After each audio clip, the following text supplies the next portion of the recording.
आज माझ्याकडून झाली होती एक चूक. काय ते तर तुम्हाला सांगतेच, पण त्या अगोदर बघायचं कुकरचा डबा भरून मी चिक घेतला. त्याच्यामध्ये साधं थंड दूध मी तर अर्धा फुलपात्र घातलं होतं. चमच्याने मस्त ढवळलं आणि कुकरमध्ये ना झाकण बंद करून शिट्ट्या होऊ दिल्या. एक 7 ते 8 शिट्ट्या होऊ दिल्या.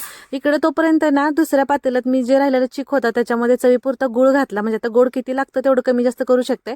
सुंठ बडीशेपची पावडर घातली आणि वेलदोड्याची पूड घातली. ते व्यवस्थित छान मिक्स करून घेतलं आणि त्याच्यानंतर ना इकडं मग एका ताटाला मी तूप लावून घेतलं होतं बघा. आता त्याच्यामध्ये हे सगळं मिश्रण ओतून घ्यायचं म्हणून. तर हे सगळं ह्याच्यामध्ये ओतून घेतलं. कडेमध्ये पाणी ठेवलं आणि वरती असं झाकण बंद करून ठेवून दिलं. आणि इकडे तोपर्यंत आपल्या डब्यामधला चिक मस्त असा शिजला होता बघा, पांढरा शुभ्र. आणि वडी सुद्धा शिजून तयार होती. आता वडीला आपण सगळं वेलदोड्याची पूड बडीशेप घातल्यामुळे वरचा कलर थोडा चेंज झाला होता. इथं आता तोपर्यंत पाक बनवून घेते. 1 वाटी साखर आणि 1 वाटी पाणी घेतलं आणि व्यवस्थित त्याचा छान असा पाक केला आणि त्याच्यामध्ये ना थोडीशी वेलदोड्याची पूड टाकली. एक तरी पाक येऊ दिला आणि हा डब्यातला जो चिक होता तो हा खिसून मी त्याच्यामध्ये मिक्स केला. आणि आता ह्याला ना पूर्ण पाणी आटेपर्यंत चांगलासा हलवून घ्यायचा, म्हणजे चांगला साधारण महिनाभर हा टिकतो.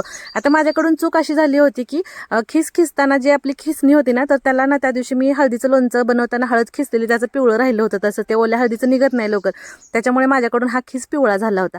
तर मस्त अशा इथं आपल्या चिकाच्या वड्या आणि खरवस तयार आहे. तर कसा वाटला व्लॉग नक्की कमेंट करून सांगा. चला भेटू परत, तोपर्यंत बाय.